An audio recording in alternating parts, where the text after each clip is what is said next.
PR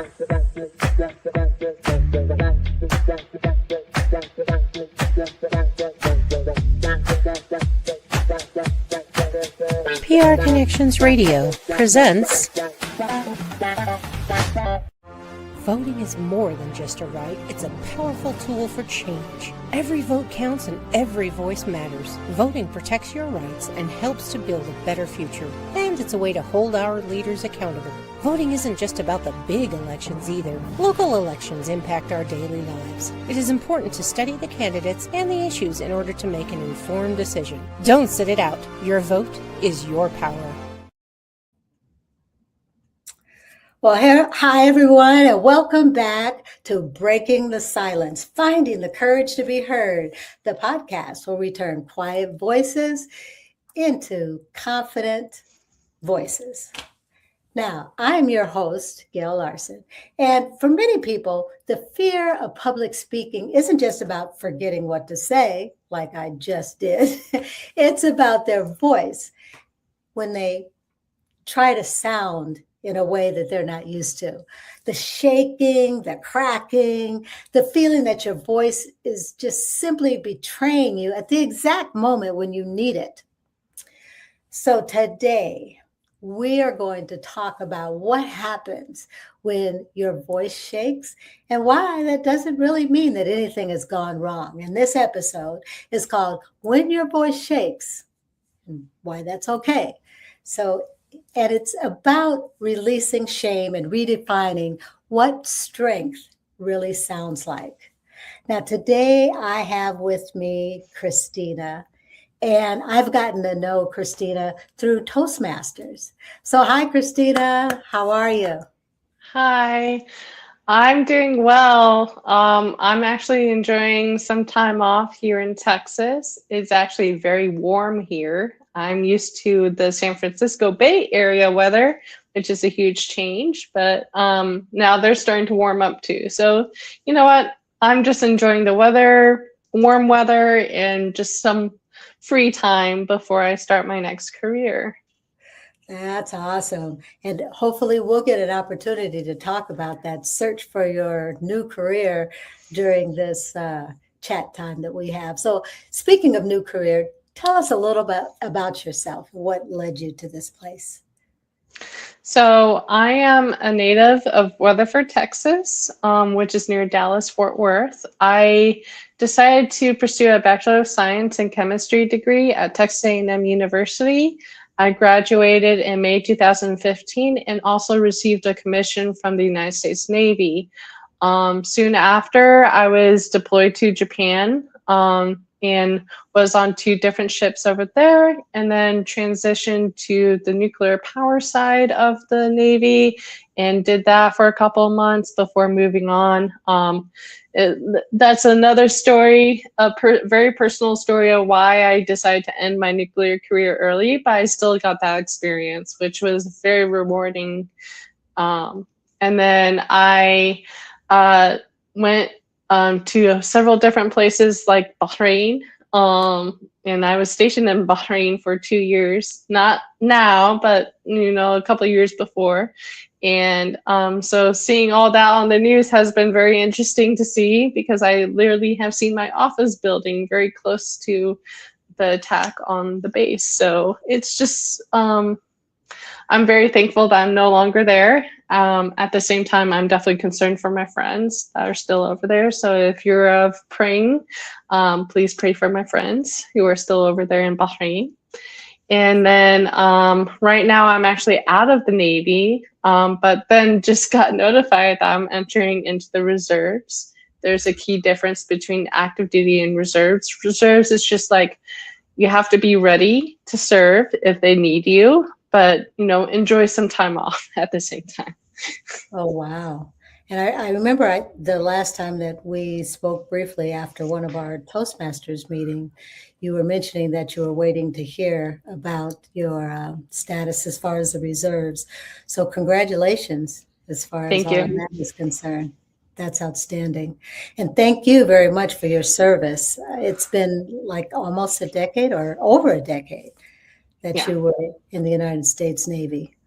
So I can only imagine how traumatic it has been watching how everything has unfolded so quickly. Well, over the last 5 weeks, I think it's been. Yeah. So, and yes, I also am praying for the service men and women out there as well. So, um, earlier you had mentioned something about a childhood experience that's related to the topic that we are covering today. Would you like to elaborate on that a little bit? Yes. So when I was around 12 years old, unfortunately, my dad passed away in the most unnatural circumstances. He died too early, and the cause of death was not sickness or a car accident. It was murder. And so, and my sister and I were key witnesses to the murder. So I had to go into the courtroom when I was 12 years old to testify against the person that did it. And I remember having to stare into that man's face several times during the courtroom session. And it was very scary and it hurt. So my voice was, of course, choking up, and I was very nervous, especially in front of the jury, everyone else in that courtroom, the lawyers, the person that killed my father. Yeah, so it was very scary. And when I had to pause to gather myself up to answer the question, then my voice would crack. And the thing is, though, I noticed I wasn't the only one being emotional. There were jurors actually crying because of what I had to experience. And it's just that was very heartwarming because they felt my pain. And I'm even starting to get a little choked up now talking about it. But yeah, it's okay to, have your voice crack, especially in a very emotional situation, because everyone would experience it, not just you. Absolutely. I can't even imagine being in that situation as a 12-year-old. I mean, I think back, to the way I was when I was 12 and the way most people are, you're pretty happy-go-lucky. And then, when something like this happens and then you have to hit it, head on by having to testify. And did they have someone that prepared you for this in any way? I don't know, a counselor or, social services. I don't know. How did they work with you before you had to take the stand? So before I took the stand, I actually was taken to a side room with a counselor, and she just kind of told me what to expect. And then she said, if you cry, don't worry about it. Okay. This is to be expected, that this is a very emotional, traumatic experience for you. So, just feel your emotions. Don't worry about it. And you know what? That kind of advice that they gave you is actually the same type of advice that really speakers should take firsthand. I mean, think about when we're in our Toastmaster meetings and someone gets ready to speak either extemporaneously or prepared speech. A lot of times we as speakers, we're worried about what the reaction of the audience is going to be, even more so than our shaky voice or our nerves and that kind of thing. So being told, like you were told by the person that prepared you, don't worry about what they think. Don't worry about what happens out there. Just focus on you and, what it is, relaying what it is that you're trying to say. So yes, that was very good advice. So Yeah. And then after I testified, for some reason, I just had a big smile on my face, and I was cheering to the heavens. I'm like, I got through that. I got through it. That is really outstanding. And I commend you again, just right here, having the courage to share that story, because, as you see, and as, our audience who are listening, they could see how emotional you still are about that. I mean, it's something that will always be with you. Mm-hmm. And Going back to your military experience, were you called to speak in any capacity during that time and experienced any of this kind of nervousness and shakiness of your voice or any kind of physical reaction? Yes. So I will tell two short stories about that. So the first one is that, sometimes we have to discipline the sailors, like especially if they make a big mistake or they hurt someone. So when I was in charge of deck department, those are the guys that are, chipping and painting and, just had some rough times in their life and just weren't smart enough for the other like things like a sonar tech or like a nuclear engineer. So, they're just on the ground a lot. And sometimes when they're hot, sweaty, and irritable, they just do things that are stupid, like pushing or even punching. And so we have to hold them accountable during a non-judicial punishment, which is, just kind of like a courtroom, but it's just with the captain and the chain of command. So there were several times where I had to speak to the captain directly in front of these sailors about what my opinion was. And usually it was in very short sentences. I didn't speak as more than I needed to. And that was a very short circumstance when I had to speak. Now, the other story is when I had to wake up the sailors and yell at them because one of them had missed their watch. And I was woken up at 2 or 3 a.m. in the morning to do this. And so, of course, I was upset that I had to be woken up because one of my sailors missed their watch. And so I woke them up, and it's a very scary situation because here I am, a female officer, having to go into male berthing to figure this out in the middle of the night. So it's just like there are some boundaries you have to be very careful. And so in my anger too, my voice was cracking a lot. And some of the sailors thought it would be funny to smirk every time that happened. So, and then I was like, okay, you really want to go there? So I just kept getting more and more angry, and I used that power to make my voice stronger. So those are two circumstances. Most of the time it was disciplining the sailors and being that strong leader that they needed. Wow. And you bring up a really important point because in the military, just like in any other aspect of life, there's that hierarchy involved. When speaking to those that may have more experience than you, and then you were in a leadership position where you were speaking to those who were supposed to follow you, but as a woman and as someone, and this was 10 years ago when you started doing this, you might have even been perceived as a lot younger than some of the people that had to report to you.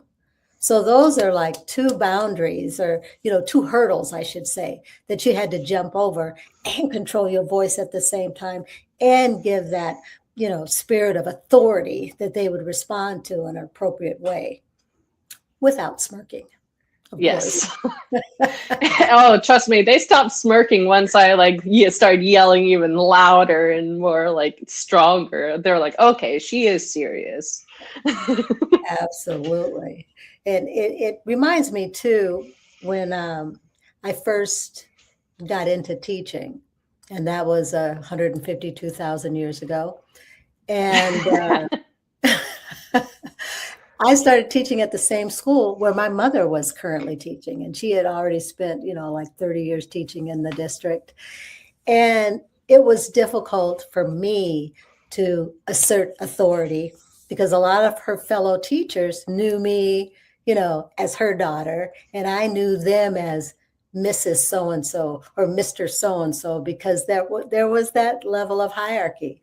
So I had to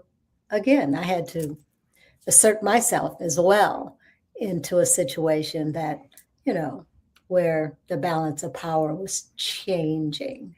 So, and then while we're talking about speaking and using our voices effectively, I want to refocus back on our Toastmasters experience, and particularly story topics. And I'm going to let you explain to our audience what Story Topics is before I ask the question. Okay. So, Story Topics is an opportunity for guests and members to tell a short story that usually lasts 1 to 2 minutes long. And it's just a random topic that the storyteller or story master comes up with. And like normally the guests and members have no idea what's coming. So, it's very impromptu. Yep, that's exactly what it is. And think about a time when you had a question that, of course, you weren't expecting, because none of us are ever expecting that question. How's that been for you? You know, do you remember a particular time, or how do you feel about that whole impromptu speaking? So when I first started, I was only speaking for maybe 40 seconds to a minute. But over time, I got better to a point where I was even going over time a little bit, past the 2 minutes. So it took a lot of practice to find that middle ground where they want you to be in between 1 to 2 minutes. And one question that really surprised me was like, if you were an elephant, what would you say to a person that was doing something stupid? It was just very random. Like it was like the theme was surrounded with an elephant.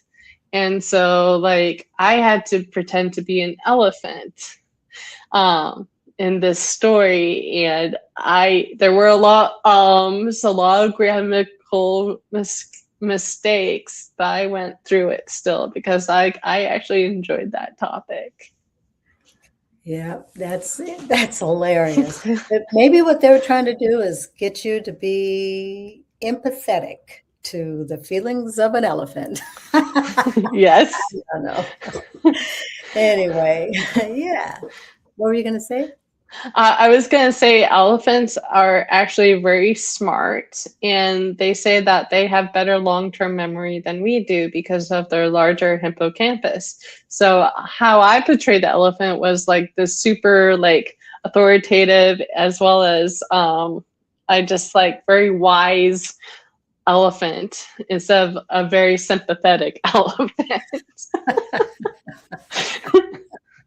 Well, for those of you out there who are listening and are thinking this is pretty outrageous, you need to seek out a Toastmasters club in your area or in another area virtually, because you will really gain some very valuable experiences about being prepared to speak and off the cuff speaking as well. So, I actually recently joined a second Toastmasters club that is located in San Francisco. It's a bilingual Toastmasters club, really for the purpose of improving my Spanish, because I don't get to use Spanish as much. And I felt very much like just the newbie, and that I was very nervous about speaking, and especially speaking off the cuff. So I encourage anyone out there who is curious about how to improve their communication. Toastmasters is a wonderful way to do that. So Kristina, whenever you get an opportunity to speak in a situation where you feel nervous, have you felt that trying to control that nervousness or control the shakiness actually does more harm than good? Yes, I would say so. And also interacting with other Toastmasters, they say the exact same thing. And the best thing to do is just to go with the flow. Like just let it go through your system and just keep going. Because if you are also trying to correct that nervousness while you're trying to speak, it just creates a landslide that just keeps getting worse and worse and worse. And then all of a sudden you're losing your space and your like speech. And so it's best just to, let it go. Just brush it off, brush off and just keep going. Don't worry about your squeakiness or your pitch, especially if you know it's to be an issue, you just keep going. Yep, that's truly good advice. which actually kind of takes me to my next question. And that has to do with, do you have any other advice or suggestions for people who are trying to control their shaky voice or their nervousness when they get ready to speak in a situation where they don't feel as comfortable? So I would say just think of a moment where you are at your highest peak, and maybe speaking in front of the crowd is your highest peak because you are now in a position of power. You're making your voice heard, whereas there are other people who may not have that courage, but you decide that day and in that moment to be in that position to speak. And so do not care about your squeakiness or your crackiness, or, just keep speaking because they are listening to what you have to say because you are choosing to be in that moment, whereas they may be a little too much scared to do it, but you are up there, and that squeaky voice is a roar to the heavens. Absolutely. A roar to the heavens. I have to use that sometime. Yes. So earlier, before you found out that you would be part of the reserves, you had mentioned that you were also seeking some other job opportunities. Have you been interviewing? So I've only had one interview so far. I actually talked about it in Toastmasters a little bit, but I admit I was kind of like having too much fun with that interview. So to be honest, I would not be surprised if they don't contact me back. But at the same time, it's just like you kind of learn as you go. And so it was for defense programs at Department of Energy. Just because of my nuclear background, I felt like I could do something and especially interact with Congress because I do speak a lot now. And so I feel like I have the confidence and the skills to do that. If they don't get back to me, that's okay. I've applied to other jobs like instructor in San Diego for physical sciences, and it looks like it's on the base. So it seems like they need a science teacher for the sailors for some of their programs over there. There are definitely nuclear carriers and submarines over in San Diego. So that's one position I can do. Another position is being an engineer for the Naval Nuclear Laboratories. And so like shipbuilding is now becoming a huge deal. We're wanting to build more ships, especially nuclear powered ships. So they can use more nuclear engineers, or at least people with some experience, to train them up to the level that they want them to be. And so I have experience. It may not be as much as the other nuclear engineers, but it's something. So like I've been talking to my mentor about it, and he's like, don't sell yourself short. Like you have a lot more experience than these college kids who are fresh out of college. So don't discount that. And, it's really funny how we're our own worst enemy when it comes to like criticism. Absolutely. Yeah. Absolutely. I mean, I just can't tell you how impressed and somewhat intimidated talking to a nuclear engineer. And a lot of times people will assume that people of a certain status communicate differently, like nuclear engineers. They're very astute and speak in a certain way, as opposed to, I don't know, other professions that speak in a certain way as well. So as you have grown in your advanced education to become a nuclear engineer, have you noticed that people expect the expectations of others for how you should communicate with them? So to be honest, nukes are seen as mostly introverted nerds that are very stubborn and also very smart.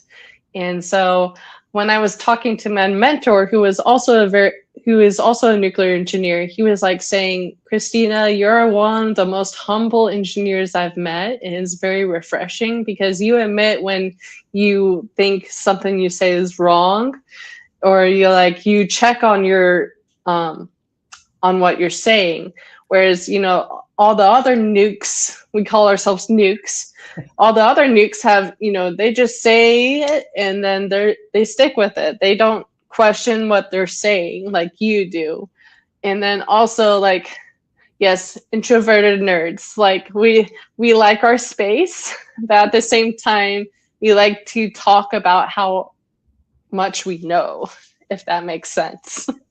Absolutely. And I think it's that way with anyone who feels like they're an expert in their field. You could just touch on one point and all of a sudden we're rambling off about everything that we know about that situation before we even realize that the other person is like, okay. Yeah. But that hasn't happened here, and that's never happened at any time that I've talked to you. I've always been totally 100% engaged in all of your experiences. I just think that everything that you've done has been fascinating, and I truly look forward to seeing what you do and where you end up, and especially if you end up in San Diego. I mean, would you actually move to San Diego, or this would be a virtual instruction experience? They would actually expect me to move to San Diego because it literally said in the job description that some of the information is considered classified. So I think I have an idea what that information may be. But yeah, it's just the certain spaces or certain information or equipment is classified, and they need people to teach that classified information. So it would make sense why they need me over there physically instead of doing it virtually. Well, if you find out that you actually have to go to San Diego, definitely let me know, because we go to San Diego quite often. I have my son and his fiance live in the Mission Valley area, and so we go there any chance we get, because I live in the desert and I need to have water. That's why I have the water behind me, because I always get reminded. So if that actually happens, or you find yourself, scoping things out, see me as a resource as well. But I don't know, have you ever lived in San Diego before? I've only lived there temporarily. So the longest I lived there was maybe about 8 weeks, and it was because of training as a fresh junior officer. So there are 2 points where they have officer training. One of them is in San Diego and the other one is in Norfolk, Virginia. So it's just, they have opposite coasts, just depending where you're going. So when I was a freshly commissioned officer, I was headed to Japan. So the West Coast was the best coast to send me to for training before I went to Japan. Wow. Well, wherever you end up, I'm sure you're going to be just amazingly successful. And I just want to thank you for agreeing to be on Breaking the Silence and just helping us all to really hear our voices as they are, as opposed to, expecting criticism for the shakiness and all of that. So thank you so, so much. And to our audience, this has been Breaking the Silence, finding the courage to be heard. And until next time, we'll just let your voice shake and speak anyway. Bye. Classy Communications provides public relations and marketing solutions for businesses, professionals, and nonprofit organizations. They can deliver the true meaning of your business with press releases, social media marketing, web development, email marketing, book publishing, and much more. Wherever your potential clients are, they can help you connect with them. Visit classycommunications.net to learn more about their suite of services that can help your business stand out from the rest. Classy Communications is your solution for business success. PR Connections Radio thanks you for watching this podcast. Check out more episodes of this show and our others at prconnectionsradio.com.